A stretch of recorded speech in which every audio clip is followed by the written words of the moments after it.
interview en faveur du JMP. Je suis avec Adam qui travaille au Palais de Justice. Nous sommes devant le Palais de Justice de Lyon 3. Adam, est-ce que tu peux te présenter en quelques mots? Oui, bonjour, je m'appelle Adam Fiorato, donc je suis appariteur ici au tribunal judiciaire de Lyon, à Lyon 3e, et c'est un plaisir. Plaisir totalement réciproque. Est-ce que tu peux nous raconter rapidement ton profil qui est assez atypique au niveau universitaire ou au niveau scolaire? Alors, moi j'ai fait un bac professionnel gestion administration au lycée professionnel Fernand Forest. D'ailleurs, je remercie tous mes professeurs qui m'ont suivi là-bas. Je veux dire aussi que j'ai fait 2 mois de faculté de droit à Lyon 3, en septembre-octobre, et après j'ai arrêté parce que ça m'avait pas trop plu la faculté. J'ai aussi fait, ensuite j'ai fait un stage de par le biais de la faculté au tribunal judiciaire. Ensuite, quand j'ai arrêté, on m'avait proposé un poste de vacataire ici, j'ai accepté mon poste de vacataire. Et ensuite, j'ai fait un peu à la SNCF, chez Naviland Cargo, j'ai fait contrôleur des transits, à savoir les conteneurs, tout ça. Et c'était un poste d'agent d'exploitation exactement. Et enfin, maintenant, je me retrouve en tant qu'appariteur, en charge des audiences ici au tribunal judiciaire, et c'est un plaisir. À noter que Adam est un 2003. Il a quand même 18 ans, donc c'est un profil assez inspirant, je pense.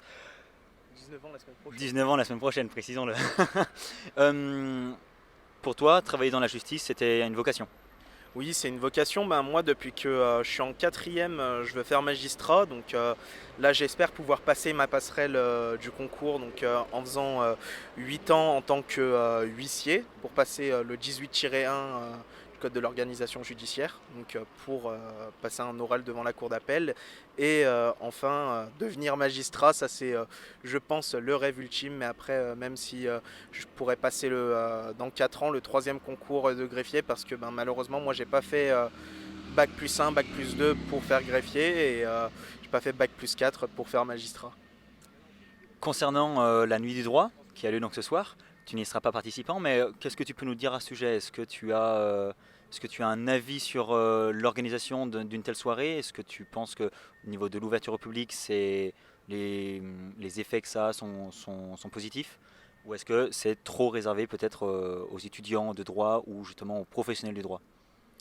Justement non, c'est pas réservé uniquement aux personnes qui font du droit. La nuit du droit, en fait, on fête la Constitution de 1958. C'est Laurent Fabius qui le disait lui-même. Il faut fêter l'anniversaire de cette Constitution. Et c'est ouvert au public. Et franchement, même si les audiences sont publiques, sauf les audiences à huis clos et les audiences du TPE, donc tribunal pour enfants, qui sont à huis clos aussi. Mais les audiences sont publiques, donc ils peuvent venir voir des audiences, mais malheureusement c'est souvent de la répression qu'on va faire, qu'on va faire que le tribunal correctionnel ou cour d'assises ou cour d'appel prendra. Mais ici, il faut vraiment dire que la nuit du droit, c'est ouvert à tout le monde et que tout le monde peut venir à condition d'avoir son billet. Chose que je n'ai pas. Nous oui. Voilà. En tout cas, merci beaucoup vraiment pour cette première interview. J'espère qu'elle vous plaît et restez connectés pour la suite.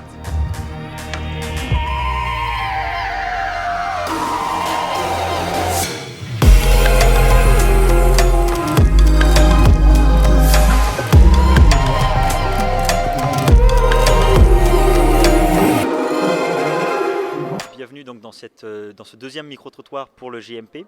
Je suis avec, qui êtes-vous? Léa Flaché. Et Pauline Chouane. quel est votre parcours universitaire? Alors moi j'ai un master 2 en droit profession de la justice de l'université Jean Monnet à Saint-Étienne. Et moi, un master 2 droit pénal fondamental à l'université de Montpellier. Très bien. Vous êtes ici ce soir donc au tribunal judiciaire de Lyon pour la nuit du droit. Quelles sont vos attentes concernant cet événement? Moi déjà je suis venue parce que je suis assistante de justice ici et que je suis passionnée de droit. Et j'attends de voir, il y avait une reconstitution, le premier événement c'est une reconstitution, donc c'est intéressant à voir. Et les conférences aussi, les sujets étaient intéressants. Et vous? Moi, tout pareil. Parce que du coup, je suis assistante de justice aussi. Et le fait de voir une reconstitution de crime, je trouvais que c'était toujours intéressant pour la pratique, comme on veut devenir toutes les deux magistrates en plus. Magistrate, donc peut-être magistrate juge, procureur, quelque chose qui s'y ressemble? plutôt procureur, mais bon, on n'est pas fermé. Et moi plutôt juge du coup. Ah bah, très bien, bah, ça fait finalement c'est pas tant la même chose. Ouais.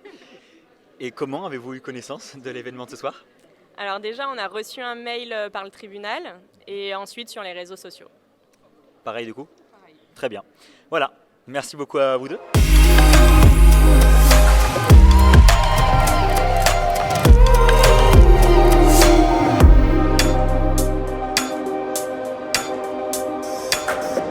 C'est le début de la 3e interview pour le Jean Moulin Post. Je suis avec... Alors Philippe Delègue, je suis maître de conférence en histoire du droit à l'université Jean Moulin Lyon 3 depuis un certain nombre d'années maintenant. Enchanté. Vous étiez donc dans les 3 conférences de cette soirée. Quel était votre attendu et est-ce que ces attendus ont été répondus ce soir? Oui, tout à fait. J'ai trouvé que le fait de déplacer notre nuit du droit au palais de justice est une très bonne initiative. Jusqu'à présent, on le faisait dans les locaux de la faculté, enfin de l'université, dans la faculté de droit. Et là, on est au cœur de la justice et au cœur du droit aussi, donc c'est très très bien de ce point de vue-là. Et alors, vraiment, la qualité des intervenants est à souligner. Vous avez peut-être une conférence que vous avez mieux retenue, en tout cas préférée? Alors moi, j'ai beaucoup aimé la scène de crime, la reconstitution de la scène de crime, où j'ai appris beaucoup de choses, notamment sur les nouvelles techniques scientifiques. En histoire du droit, on en est resté en gros au portrait robot. Et puis là, on est à une autre échelle et on utilise toutes les ressources scientifiques, ce qui donne une autre dimension, bien sûr, à l'enquête. Et le fait de faire appel à des scientifiques nourrit la justice, je pense. Et en règle générale, sur le projet de Nuit du droit, est-ce que c'est un projet que vous soutenez, que vous verrez améliorer? Qu'est-ce que vous en pensez? La Nuit du droit doit vraiment continuer parce qu'on a eu les années précédentes bien des choses plus ludiques, peut-être le procès de Jon Snow, des choses comme ça. Là, on était plus sérieux, mais on pourrait très bien à nouveau allier le sérieux et puis peut-être des choses un petit peu plus, un petit peu plus dans le jeu et dans l'actualité aussi, des séries, des choses comme ça. Comme on l'a vu avec le Cold Case, en fait, ça renvoie beaucoup à ces séries américaines et je crois que ça parle beaucoup aux jeunes, donc c'est très très bien. Merci beaucoup. Je suis avec, présentez-vous en quelques mots. Lisa Delègue, je suis étudiante en journalisme à l'ISCP à Lyon. Voilà. Et Julien Delègue, le frère, étudiant à l'université Lyon 2 en histoire et sciences politiques. Très bien, enchanté. Vous étiez donc tous les deux ce soir présents pour les 3 conférences, si je ne me trompe pas. Est-ce que vous avez une conférence que vous avez préférée? Est-ce que, en tout cas, la thématique de cette soirée a convenu à vos attentes, peut-être? Alors moi j'ai bien aimé sur la police scientifique, tout ce qui est mise en scène, etc. Je trouvais ça bien. Et après sur les cold cases aussi c'était intéressant. Deuxième un petit peu soporifique j'ai trouvé, mais bon, sinon... Non, moi j'ai bien aimé les 3. Je trouvais que les 3 présentaient des objectifs différents, des points de vue différents. Et c'était intéressant. Sur le concept général de Nuit du droit qui permet une ouverture, en tout cas sur le monde juridique, est-ce que c'est un concept que vous soutenez, que vous verriez améliorer voilà, quel est votre avis dessus? Ouais, moi je soutiens totalement, je trouve ça super intéressant et puis que les étudiants puissent être avec des professionnels comme ça, c'est intéressant. Et ouais, on apprend plein de trucs, donc c'est bien. Oui, pareil, je pense que c'est un projet qu'il faut encourager et qu'il faut poursuivre. J'étais allé les 3 dernières années, j'y étais allé, c'était aussi vachement intéressant. Ça apprend plein de trucs sur notre justice et puis le droit en général. Très bien, merci beaucoup.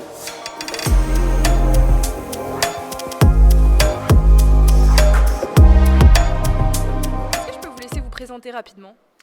Éric Chalbos, je suis président de chambre à la Cour d'appel de Lyon et je coordonne le service des assises qui comporte 4 présidents. Donc j'ai 3 collègues et nous intervenons sur les 3 cours d'assises du ressort de la Cour d'appel, à Lyon, à Saint-Étienne pour les assises de la Loire et à Bourg-en-Bresse pour les assises de l'Ain. D'accord, très bien. Est-ce que c'était votre première participation à la Nuit du droit? Et qu'est-ce que vous avez pensé de cette soirée? Est-ce qu'elle a rempli vos attentes? Non, c'est ma 2e participation. J'étais lors d'une table ronde l'année dernière avec la thématique, si je me souviens bien, justice et psychiatrie. C'est toujours intéressant d'échanger. Cette année, on était peut-être un peu trop d'intervenants sur l'estrade, ce qui fait que ça nous a un peu brimé les uns et les autres dans nos interventions. Mais c'est une belle réussite à chaque fois. D'accord, très bien. Cette soirée, finalement, le thème un petit peu central, c'était donc le crime parfait. Est-ce que selon vous, le crime parfait existe encore ou est-ce qu'il est voué à disparaître finalement avec l'évolution technique? Et s'il existe encore, quelle forme il prendrait aujourd'hui ce crime parfait? Du point de vue de la cour d'assises, il n'y a pas de crime parfait parce que si la cour d'assises est saisie, c'est qu'un crime a été établi, qu'il est reproché à une ou plusieurs personnes qui sont renvoyées devant la cour en qualité d'accusés. S'ils sont acquittés, comme ça arrive, ça ne veut pas dire pour autant que le crime était parfait parce qu'il y avait suffisamment d'éléments pour établir qu'un crime avait été commis. Maintenant, je ne sais pas si vous étiez présente dans la salle j'imagine que oui. Ce que je disais, c'est qu'il y a 18 000 personnes adultes qui disparaissent chaque année en France. Sur les 18 000, il y a forcément des disparitions volontaires, des personnes qui refont une vie sous une autre identité. Il y a des morts accidentelles, il y a des suicides.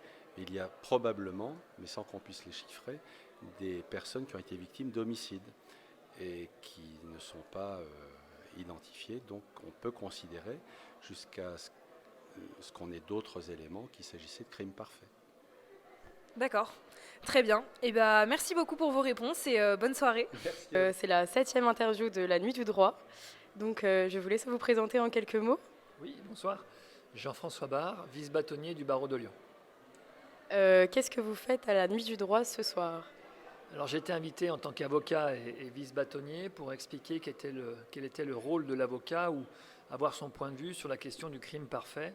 Et comme vous l'avez pu le suivre, on s'est interrogé aussi sur la question du secret professionnel de l'avocat quand il défend un accusé vis-à-vis du crime parfait qu'il aurait peut-être avoué à l'avocat mais à personne d'autre. Et justement par rapport à ce point, on s'est demandé, du coup dans un sens, l'avocat il contribue à la perpétuation du crime parfait. Alors l'avocat, non, pas tout à fait. Si vous considérez qu'il est complice, parce qu'il, par exemple, recèle le cadavre dans son garage, là il est complice et là il pourrait être poursuivi et le secret professionnel tombe. Mais si le mis en examen ou l'accusé lui dit oui, effectivement, c'est moi qui ai commis l'acte, c'est moi qui ai tué mon épouse, l'avocat, même si tout est dénié jusqu'à présent, ne pourra pas dire au magistrat oui, en fait, mon client m'a dit que c'était lui. Donc non, on a le secret professionnel qui fait que les confidences restent avec l'avocat et son client. Mais dans un sens, même si justement c'est juste par rapport au secret, même si vous n'aidez pas à commettre l'acte, vous gardez le secret, est-ce que parfois, d'un point de vue moral, c'est compliqué à garder de savoir qu'il y a un meurtrier qui court dans la liberté En liberté. En liberté. Est-ce que la morale est source de droit? Non, quand on prend Dans un sens un petit peu? Non, moi c'est la loi qui me permet de garder le secret. Donc à partir du moment où la loi, dans ses dispositions, indique que l'avocat a le confident nécessaire à son client et qu'il doit garder le secret, je ne fais qu'appliquer la loi qui est la volonté générale.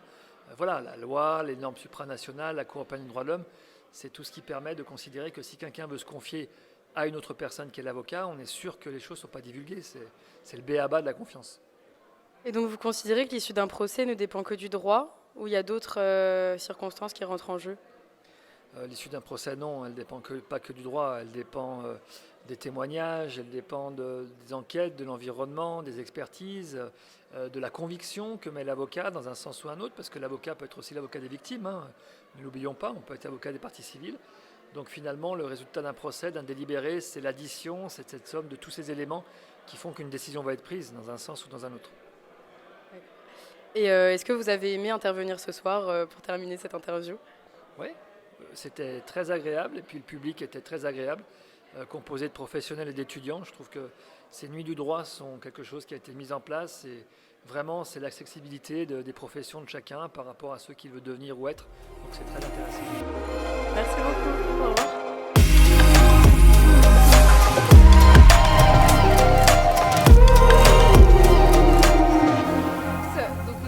Pour cette 6e interview de la Nuit du droit. Je suis en compagnie de Monsieur Angelino, qui est donc le chef du service national de la police scientifique. c'est bon. Parfait. Est-ce que je peux vous laisser vous présenter rapidement, s'il vous plaît? Oui, je suis inspecteur général de la police nationale et j'ai fait mes études de droit à Lyon 3. Ensuite, à l'issue de mes études, j'ai passé le concours de commissaire de police, suivi une scolarité à l'école nationale supérieure de la police à Saint-Cyr-au-Mont-d'Or et ensuite une carrière dans différents services de la police pour aboutir à la police scientifique, au service national de police scientifique que je dirige depuis 2 ans. Pas ma première intervention, puisque j'ai déjà fait une intervention il y a 2 ou 3 ans à Lyon 3, à la Manufacture des Tabacs, où j'ai présenté une conférence sur la police scientifique.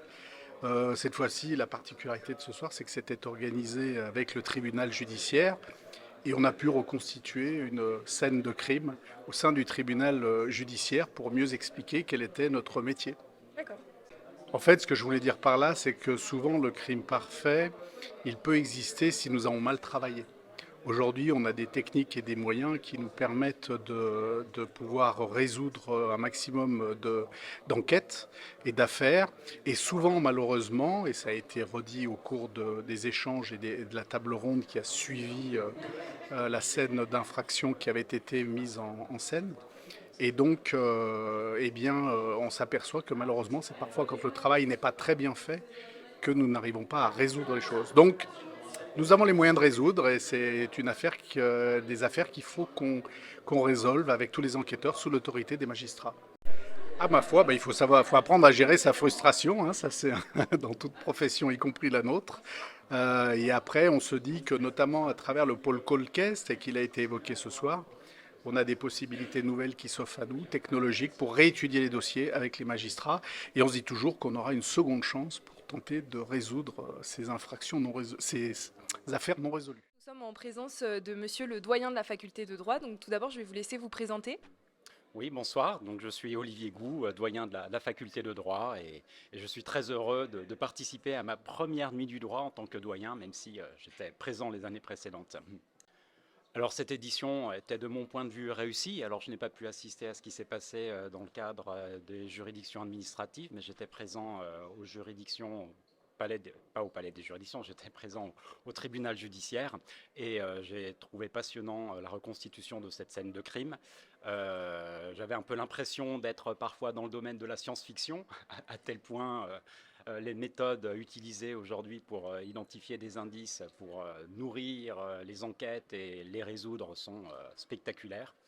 Donc c'était très réussi et ce qui était également très réussi c'était la suite, hein, c'est-à-dire les échanges qui ont lieu à propos du crime parfait, de la notion de crime parfait et puis aussi l'expérience relative au cold case qui a eu lieu au tribunal de Nanterre.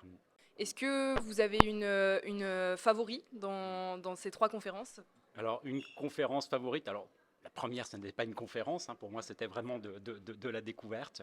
Après, je ne vais pas dire que j'ai eu une favorite, parce que j'ai trouvé beaucoup de plaisir à entendre ce qui s'est dit à l'occasion des crimes parfaits et à l'occasion aussi de la séance sur les cold cases. Parce que n'étant pas aussi pénaliste de formation, c'était beaucoup de découvertes pour moi. Et donc forcément, j'abordais cette ces sessions avec beaucoup de curiosité et j'ai été servi. Okay.